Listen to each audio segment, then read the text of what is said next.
उत्तराखंड के उत्तरकाशी में बादल फटने के बाद खीर गंगा नदी में आई भीषण बाढ़ से धराली बाजार पूरी तरीके से वहां तबाह हो गया है।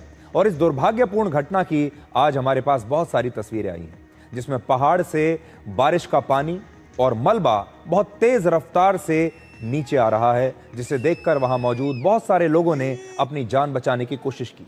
जो वहां से भाग पाया उसने भागने की कोशिश की।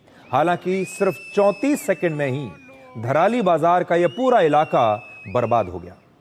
आप पहले इन तस्वीरों को देखकर कल्पना कर सकते हैं कि वहां कैसी त्रासदी आज हुई होगी। प्रकृति जब नाराज होती है तो अपनी नाराजगी ऐसे ही दिखाती है। सबसे पहले आज आप इन तस्वीरों को देखिए और फिर हम इस प्राकृतिक आपदा को आपके लिए डिकोड करेंगे।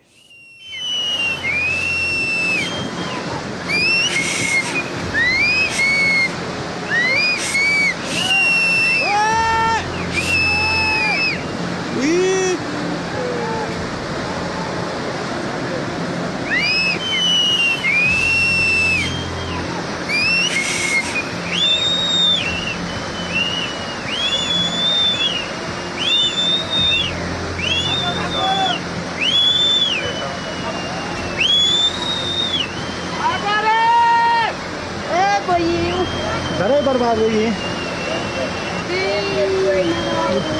पता कति आदमी मरी रखा आज।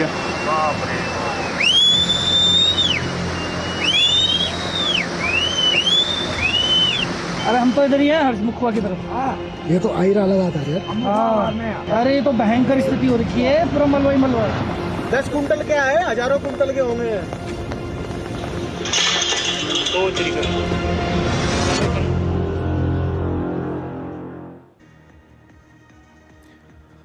तो ये जो तस्वीरें अभी आपने देखी, ये वहाँ के जो लोकल लोग थे उन्होंने वीडियोस बनाए हैं। इनमें कई वीडियोस में उनकी आपको आवाज़ें भी सुनाई दे गई होंगी। बहुत सारे लोग आपने देखा होगा सीटियाँ बजा रहे हैं, और वो सीटियाँ इसलिए बजा रहे हैं ताकि वो दूसरे लोगों को सावधान कर सकें, उनको बता सकें कि उनके पीछे पानी का, मलबे का, चट्टानों का इतना बड़ा सैलाब आ रहा है, ऐसा लगता है जैसे मौत पीछे से आ रही है। आप इन तस्वीरों में अच्छी तरह से ये देख पाएंगे। और इन तस्वीरों में धराली बाजार के कई लोग बाढ़ के पानी से बचकर भागने की कोशिश कर रहे हैं। ऊंचाई पर मौजूद सप्तताल इलाके से तेज रफ्तार से बहकर पानी और मलबा नीचे आया, जो वहां के घरों, दुकानों और होटल्स को तोड़ता हुआ, नष्ट करता हुआ उन्हें बहाकर अपने साथ ले गया, और कुछ सेकंड में ही लोगों को भी अपने साथ बहाकर ले गया। प्रकृति की इस विनाशकारी ताकत की वजह से वहां मौजूद ज्यादातर लोगों को बचने का मौका ही नहीं मिला।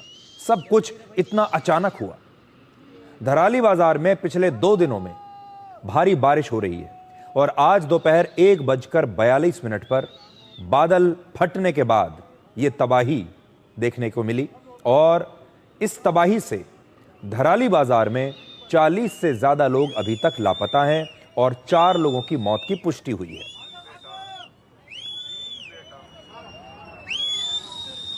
और इस समय भी धराली में सेना, पुलिस और एनडीआरएफ की टीम रेस्क्यू ऑपरेशंस चला रही हैं, और अभी तक 37 लोगों की जान वहां से बचाई जा चुकी है।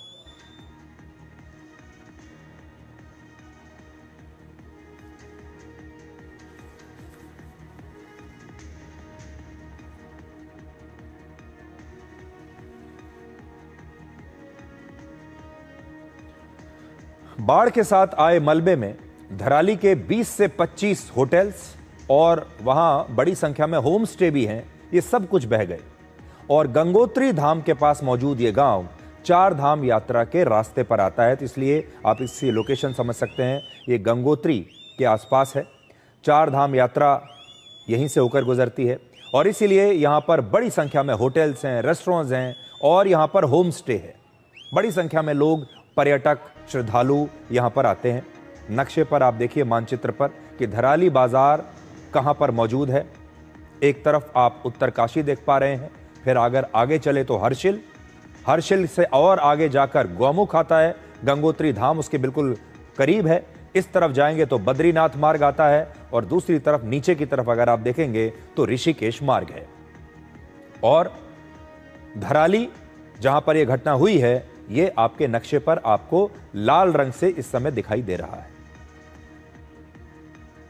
धराली में बादल फटने की वजह से हर्षिल में भारतीय सेना का एक कैंप काफी प्रभावित हुआ है और वहां से 8 से 10 जवानों के लापता होने की भी खबर मिली है। और आज उत्तरकाशी में धराली से सिर्फ 2 किलोमीटर दूर सुक्की टॉप इलाके में भी एक बादल फटा। यानी कुल मिलाकर वहां पर 2 जगहों पर 2 स्थानों पर बादल फटे हैं, लेकिन जो दूसरी जगह पर बादल फटा वहां पर अभी किसी नुकसान की खबर नहीं मिली है। और बादल फटने के बाद पानी और मलबा आने से हर्षिल गांव के पास भागीरथी नदी में एक झील बन गई और अगर इस झील का किनारा तोड़कर पानी निकल गया तो वहां पर निचले इलाकों में मौजूद 2 और गांवों को भी काफी खतरा हो सकता है। यानी उत्तरकाशी में अभी खतरा टला नहीं है। और प्रधानमंत्री मोदी ने भी धराली में हुई इस त्रासदी से प्रभावित लोगों के प्रति अपनी संवेदनाएं व्यक्त की हैं और उत्तराखंड के मुख्यमंत्री पुष्कर सिंह धामी से उन्होंने फोन पर बात करके इसके बारे में काफी जानकारी ली है। भारत के गृह मंत्री अमित शाह ने भी आईटीबीपी और एनडीआरएफ की टीमों को घटनास्थल पर तुरंत पहुंचने के निर्देश दिए हैं। भाई साहब, ओ भाई साहब,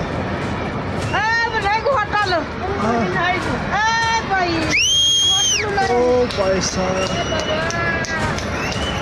वहाँ पर बाकी बचे जो मकान था उनसे लोगों को निकाल दिया गया है, सेफ प्लेसेस पर उनको ले जाया गया है। कितने मकान लोगों को ले गए? देखिए अभी तो वहाँ पर लगातार हमारी टीमें हैं और भी चीज़ों पर सर्च कर रही हैं, तो अभी ये संख्या बताना संभव नहीं है।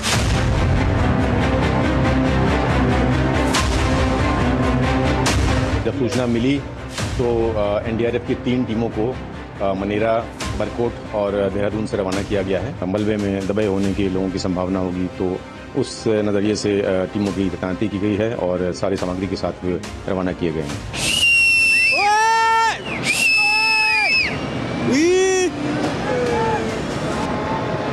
The Indian Army is resolute in its endeavor to carry out rescue operations and assist the local populace.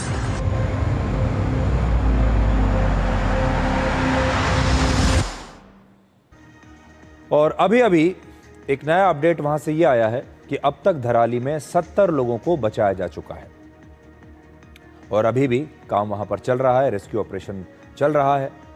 और अब आपको ये बताते हैं कि ये जो बादल फटने के बारे में आप बार बार सुनते रहते हैं, खास तौर पर जो पहाड़ी इलाके हैं वहां पर बादल फटने की घटनाएं होती रहती हैं, तो ये बादल फटना असल में होता क्या है और आज इस इलाके में आखिर क्या हुआ होगा और बादल फटने से इतना ज्यादा नुकसान क्यों होता है? तो इसका जवाब है, जब किसी एक छोटे से इलाके में बहुत ही कम समय में बहुत ज्यादा मात्रा में अचानक से बारिश होती है, उसे बादल फटना कहते हैं। अक्सर ऐसा तब होता है जब नमी से भरे हुए बादल पहाड़ों से टकराते हैं और वो किसी वजह से एक ही स्थान पर इकट्ठा हो जाते हैं और फिर फट जाते हैं। इन बादलों में नमी और दबाव बढ़ने की वजह से बहुत तेज रफ्तार से फिर बारिश होती है और इसका असर सचमुच में ऐसा होता है मानो बादलों में मौजूद सारा की सारा पानी एक साथ एक छोटे से स्थान पर बरस गया हो। मतलब उसका जो फ्लो होता है वो बहुत जबरदस्त होता है। पहाड़ों पर ऐसा होना और भी ज्यादा खतरनाक हो जाता है। पहाड़ से नीचे बहते हुए इस तेज रफ्तार पानी जो होता है, इसकी जो रफ्तार होती है पानी की बहुत तेज हो जाती है और इसमें जब पहाड़ का मलबा मिलता है, वहां पत्थर होते हैं, चट्टानें होती हैं बड़ी बड़ी, और जो बाकी का जो मलबा होता है पहाड़ का वो इस पानी के साथ मिल जाता है और पूरी ताकत और वेग के साथ ये मलबा फिर नीचे आता है और अपने रास्ते में आने वाली हर चीज को ये मलबा और पानी नष्ट कर देता है। जो भी मकान आता है, जो भी सड़क आएगी, पुल आएगा, वो ऐसे ही नष्ट होता चला जाएगा क्योंकि उसकी ताकत इतनी ज्यादा होती है। बादल फटने की इतनी ज्यादा घटनाएं आजकल क्यों हो रही हैं? इसकी भी 3 बड़ी वजहें हैं। पहला, ग्लोबल वार्मिंग के कारण पहाड़ों का भी अब तापमान बढ़ गया है और ज्यादा गर्मी की वजह से ज्यादा नमी वाले बादल बनते हैं और जब ऐसे बादल पहाड़ों से टकराते हैं तो बादल फटने की घटनाएं बढ़ जाती हैं। दूसरा, पहाड़ों पर जंगल कटने और भारी निर्माण की वजह से वहां पर बारिश का जो पैटर्न है वो बिगड़ गया है। आप जानते हैं आजकल पहाड़ों पर लगातार निर्माण कार्य चल रहे हैं, कंस्ट्रक्शन चल रहा है, सड़कें बन रही हैं, पुल बन रहे हैं वहां पर सुरंगें बन रही हैं, बड़े बड़े होटल्स बन रहे हैं, पर्यटन को बढ़ावा दिया जा रहा है और उसकी वजह से कई बार ऐसा लगता है कि पहाड़ घायल हो गए हैं। पहाड़ों को का ये जो दर्द है वो ऐसे फिर सामने आता है। और तीसरी बात ये कि हिमालय के करीब मौजूद ये इलाका भौगोलिक रूप से भी बहुत सेंसिटिव है, बहुत संवेदनशील है और यहाँ मौसम में छोटे बदलावों से भी बड़ी प्राकृतिक आपदा आने की हमेशा आशंका बनी रहती है। उत्तराखंड का धराली इलाका, जहां की तस्वीरें आप देख रहे हैं, यह समुद्र तल से लगभग 2700 मीटर की ऊंचाई पर है, 3000 मीटर के आसपास आप मान लीजिए। और अगर दिल्ली से इसकी तुलना करें तो यह लगभग दिल्ली से 10 गुना ज्यादा ऊंचा इलाका है। हजारों मीटर की ऊंचाई पर मौजूद इस दुर्गम इलाके में भी लोगों को सुविधाएं लेकिन सारी चाहिए। देश भर से जो पर्यटक यहां पर जाते हैं, दिल्ली से, उत्तर भारत से खास तौर पर जो पर्यटक यहां पर जाते हैं छुट्टियां मनाने के लिए, उन्हें इतने दुर्गम इलाके में भी सारी 5 स्टार सुविधाएं चाहिए। उन्हें अपने होटल्स में कमरों में गर्म पानी चाहिए, उन्हें होटल्स में वाईफाई चाहिए, हर प्रकार का खाना चाहिए, इटालियन चाहिए, कॉन्टिनेंटल चाहिए, जैसा खाना चाहे वैसा खाना उन्हें वहां पर चाहिए। 5 स्टार होटल वाली हर वो सुख सुविधा लोगों को वहां पर चाहिए जो उन्हें दिल्ली या फिर किसी और दूसरे मेट्रो शहर के बड़े बड़े होटल्स में मिलती है। अब आप बताइए, दिल्ली, मुंबई और मेट्रो शहरों में जो सुविधाएं हैं, अगर आप वही सुविधाएं इन दुर्गम इलाकों में इतनी ऊपर जाकर अगर उन्हें पैदा करने की कोशिश करेंगे तो उसके लिए आपको कितने रिसोर्सेज लगेंगे, उसके लिए आपको कितनी तोड़फोड़ करनी पड़ेगी, उसके लिए कितना कंस्ट्रक्शन का काम करना पड़ेगा और उसी का ये नतीजा है। अब ये जरा कल्पना कीजिए, पहाड़ों पर ऐसा करना कितना मुश्किल होता होगा। आजकल आप देश के किसी भी राज्य में पहाड़ों पर चले जाइए, उत्तर भारत में खास तौर पर, वहां पूरे के पूरे पहले एक जमाने में छोटे छोटे गांव ये हुआ करते थे, तब इनका मौसम भी बड़ा सुहाना होता था। लेकिन अब इन छोटे छोटे गांवों को मेट्रो शहर जैसा बना दिया गया है। इनमें वही सुविधाएं हैं जो किसी मेट्रो शहर में है, उतना ही कंस्ट्रक्शन हो रहा है, वैसे ही बड़े बड़े होटल्स वहां पर बन रहे हैं, बड़ी बड़ी सड़कें वहां पर बन रही हैं, बड़े बड़े कॉफी शॉप्स वहां पर बनाए जा रहे हैं। और पर्यटन और पैसा कमाने के लालच में उत्तराखंड में होटल और होम स्टेज की जो संख्या है वो हाल के वर्षों में बहुत तेजी से बढ़ी है और इसकी वजह है वहां हर साल आने वाले करोड़ों टूरिस्ट्स। अगर मैं एक राज्य की बात करूं, उत्तराखंड की, उत्तराखंड में वर्ष 2001 में 1 करोड़ पर्यटक आए थे और वर्ष 2022 में यानी लगभग 20-22 साल में यह बढ़कर 5 करोड़ से ज्यादा हो गए। 21 वर्ष में वहां पर्यटकों की संख्या में 5 गुना की वृद्धि हो गई। सोचिए, अभी उत्तराखंड की जो जनसंख्या है वो सिर्फ 1 करोड़ 19 लाख है और वहां की जनसंख्या से करीब 4 गुना ज्यादा पर्यटक दूसरे इलाकों से, दूसरे शहरों से, दूसरे राज्यों से वहां पर वर्ष 2022 में ही पहुंच गए थे और अब तो संभव है कि यह संख्या 2025 में इससे भी कहीं ज्यादा बढ़ गई होगी। दिल्ली और मुंबई की जनसंख्या को अगर हम मिला दें तो यह करीब 5.5 करोड़ बनती है। लगभग इतने ही लोग उत्तराखंड में एक वर्ष में आते हैं। तो आप सोच लीजिए कि एक साल में पूरा दिल्ली और पूरा मुंबई शहर उत्तराखंड में पहुंच जाता है और इसी वजह से उत्तराखंड के पर्यावरण और बुनियादी ढांचे पर बहुत ज्यादा दबाव पड़ता है। ये उत्तराखंड के जो छोटे छोटे गांव हैं जिन्हें आप बड़े बड़े शहर बनाने की कोशिश की जा रही है, इनमें इतनी क्षमता नहीं है कि इन करोड़ों लोगों को झेल सके। उत्तराखंड के हर्षिल घाटी में यह धराली नाम की जगह मौजूद है जो अपनी प्राकृतिक सुंदरता के लिए और अपने सेब के बागानों के लिए पूरे देश में प्रसिद्ध है। लेकिन अब यहां पर जो पहाड़ हैं वो भी एक कमर्शियल प्रॉपर्टी की तरह बनते जा रहे हैं। जहां पहले छोटे छोटे गांव हुआ करते थे, अब वहां शहर बन रहे हैं, अब वहां पर होटल्स बन रहे हैं और मल्टी स्टोरी इमारतें बन रही हैं, जिसकी वजह से वहां बड़ी संख्या में पर्यटक आते हैं। और आपने भी वीकेंड्स पर खास तौर पर पहाड़ों की तरफ जाने वाले रास्तों पर हजारों गाड़ियों की भीड़ देखी होगी। आपने लंबे लंबे ट्रैफिक जैम्स देखे होंगे जब आप मनाली की तरफ जाते हैं, शिमला की तरफ जाते हैं, मसूरी की तरफ जाते हैं। खास तौर पर गर्मियों के दिनों में कई कई किलोमीटर लंबे ट्रैफिक जैम्स वहां पर लगते हैं और ये सारे वो लोग हैं जो उत्तर भारत से या दूसरे राज्यों से छुट्टियां मनाने के लिए इन हिल स्टेशंस पर जाते हैं। धराली जैसी घटनाएं इसलिए भी ज्यादा हो रही हैं क्योंकि दुनिया भर में ग्लोबल वार्मिंग की वजह से मौसम लगातार खतरनाक हो रहा है। नासा के मुताबिक वर्ष 2018 में पृथ्वी का करीब 600 वर्ग किलोमीटर इलाका खतरनाक मौसम की घटनाओं से प्रभावित था और इसमें बाढ़, सूखा और तूफान शामिल हैं, जिनकी तीव्रता लगातार बढ़ रही है और ये कहीं भी अचानक इस तरह के मौसम खराब होने शुरू हो जाते हैं। वर्ष 2024 में जो ये घटनाएं हैं ये बढ़कर 4600 वर्ग किलोमीटर से ज्यादा हो, ये जो इलाका है वो 4600 किलोमीटर से ज्यादा का हो चुका है। इसका मतलब है कि दुनिया भर में ऐसी घटनाएं अब 7 गुना से ज्यादा बढ़ चुकी हैं और यही वजह है कि बादल फटने और तापमान बहुत ज्यादा बढ़ने की घटनाएं अब आपको अक्सर दिखाई देती हैं। आपको भी ऐसी चीजें देखने की, सुनने की अब आदत सी पड़ गई होगी। हाल ही में सुप्रीम कोर्ट ने हिमाचल प्रदेश को लेकर अपने एक आदेश में चेतावनी दी थी।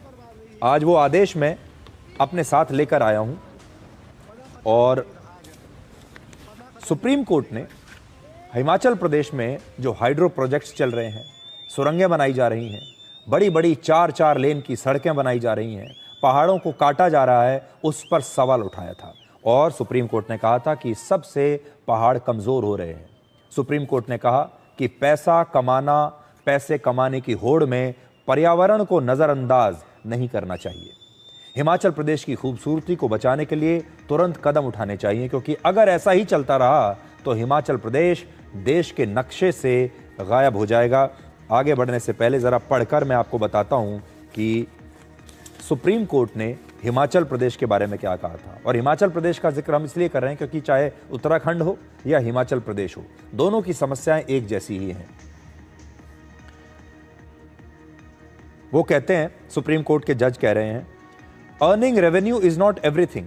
Revenue can not be earned at the cost of environment and ecology. If things proceeds the way they are as on date, then the day is not far when the entire state of Himachal Pradesh may vanish in thin air from the map of this country. अगर यही सब चलता रहा तो एक दिन ऐसा आएगा जब हिमाचल प्रदेश का पूरा राज्य देश के नक्शे से मिट जाएगा और आज हम यही चेतावनी आप तक पहुंचाना चाहते हैं। ये जो घटना हुई है, ये घटना कैसे हुई ये आपको जानना बहुत ज़रूरी है। इस घटना के बारे में आपको सभी लोग बताएंगे ही, आप अखबारों में पढ़ लेंगे, न्यूज़ चैनल्स पर आप तस्वीरें भी देख लेंगे, लेकिन आप इसमें क्या कर सकते हैं? असल में ये पूरे देश के लोगों की जिम्मेदारी भी है। अब आगे बढ़ने से पहले धराली बाजार की 2 तस्वीरें देखिए। पहली तस्वीर बादल फटने से कुछ सेकंड पहले की है और फिर कैसे प्रकृति ने अपनी नाराजगी दिखाई और फिर पानी और मलबे की वजह से, बादल फटने की वजह से कुछ सेकंडों में पूरा की पूरा ये धराली बाजार का इलाका सैलाब में बह गया। ये तस्वीरें आप आज यहां देख सकते हैं और ये 2 तस्वीरें उत्तराखंड में बादल फटने की सच्चाई को आज आपके सामने बयां कर रही हैं। कैसे हमारे पहाड़ अवैध निर्माण और बढ़ते पर्यटन की भारी कीमत चुका रहे हैं, कैसे पहाड़ अब करहा रहे हैं। ये तस्वीरें एक बार फिर से मैं आपको पूरी स्क्रीन पर आपको दिखाता हूं। पहले कितनी खूबसूरत ये जगह हुआ करती थी, यही धराली, बादल फटने से पहले और बादल फटने के बाद आप इन तस्वीरों में देख सकते हैं। उत्तराखंड के मुख्यमंत्री पुष्कर सिंह धामी ये बता रहे हैं कि अब तक 70 लोगों को रेस्क्यू किया गया है। उन्होंने क्या कहा है, अब ये सुनिए। लगभग 70-80 लोगों को अभी सुरक्षित स्थानों पर निकाल भी लिया गया है। तो बड़ी मैं समझता हूं कि बहुत तेजी से ये बचाव का काम वहां पर हुआ है। इसके अतिरिक्त सभी विभाग यहां से कोऑर्डिनेशन में, सेना के साथ भी हम लोग लगातार कोऑर्डिनेशन में हैं, क्योंकि सेना के बेस कैंप के आसपास भी जो है ये मलबा आया है और कुछ सड़क मार्ग भी बाधित हुआ है, लेकिन डीएम और एसपी मौके पर पहुंच रहे हैं। नेताला के पास कुछ रोड खराब हो गया था। मौसम बड़ी चुनौती है, इस समय भी वहां पर बारिश हो रही है। इसके अतिरिक्त यहाँ पर सभी प्रकार की अभी यहाँ समीक्षा की है। स्वास्थ्य विभाग अपने स्तर पर डॉक्टरों की तैनाती कर रहा है, दवाइयों की वहाँ पर तत्काल व्यवस्था कर रहा है, भोजन इत्यादि की व्यवस्था हो रही है। और राशन वहां पर पहुंचे, इसके लिए जिला पूर्ति अधिकारियों की पुलिस विभाग ने लगभग 160 पुलिस के लोगों को 10 सीनियर अधिकारी और 3 एसपी रैंक के अधिकारी वहां नियुक्त किए हैं। 3 नोडल अधिकारी यहां से भी नियुक्त हुए हैं। मुख्यमंत्री कार्यालय से गृह सचिव शैलेश बघोली को इसके पूरे समन्वय की जिम्मेदारी दी गई है। आशीष चौहान पूरे जो हेली सेवाएं इत्यादि संचालित होंगी उन सब व्यवस्थाओं को संभालेंगे, और जो रोड इत्यादि बनानी है उसके लिए पीडब्ल्यूडी डिपार्टमेंट के हमारे सचिव, सिंचाई विभाग के, चूंकि वहां पर एक झील भी बन गई है जिससे हालांकि पानी ऊपर से ओवरफ्लो होने लगा है, उसको भी डिस्चार्ज करना है। ऐसी सभी व्यवस्थाएं तत्काल पहुंचे। एक एक व्यक्ति की जान हमारे लिए बहुत महत्वपूर्ण है। आपने भी ये बात नोट की होगी, आज आप चाहे केदारनाथ की यात्रा पर चले जाइए, अमरनाथ यात्रा पर चले जाइए, वैष्णो देवी चले जाइए, उत्तराखंड में 4 धाम की यात्रा पर चले जाइए, हर जगह पर आपको निर्माण कार्य दिखाई देगा। ज़रूरत से ज़्यादा पर्यटन लगातार वहाँ पर चल रहा है, और ये जो इलाके हैं इनमें इतनी क्षमता नहीं है कि वो इतने लोगों का इस भीड़ का बोझ सह सके। अब देखिए, सरकार तो सही मंशा के साथ निर्माण करती है। सरकार क्या चाहती है कि जितने भी लोग वहाँ जा रहे हैं, हज़ारों की संख्या में, लाखों की संख्या में, इन तमाम लोगों को सुविधाएं मिलनी चाहिए। इन्हें किसी प्रकार की कोई परेशानी वहाँ पर नहीं होनी चाहिए। आप जाते हैं इतना ऊपर, आपको खाना भी चाहिए, आपको रहने के लिए जगह भी चाहिए, आपको चलने के लिए ठीक ठाक सड़क भी चाहिए, आपको होटल्स भी चाहिए, आपको चाय पीने के लिए भी कहीं ना कहीं रुकना है। हर तरह की सुविधाएं लोग चाहते हैं, और सरकारें हमारी वो सुविधाएं आपको देने की कोशिश कर रही है। लेकिन समस्या ये है कि ट्रैफिक अब वहां पर इतना बढ़ गया है, जैसे दिल्ली और मुंबई में आप ट्रैफिक जैम देखते हैं, अब वैसा ही ट्रैफिक जैम आपको इन इलाकों में भी देखने को मिलता है। ये एक जुड़वा बॉम्ब की तरह है जो समय समय पर फटते रहते हैं, और ऐसा ही एक धमाका आप उत्तराखंड के धराली में अब देख चुके हैं। असल में पहाड़ों पर जहां जहां निर्माण नहीं होना चाहिए, वहीं पर होटल और बड़े बड़े बाजार बन रहे हैं, और धराली जैसी तबाही की वजह सिर्फ बादल फटना नहीं है, यह भी संभव है कि अब पहाड़ों का धैर्य टूट रहा हो।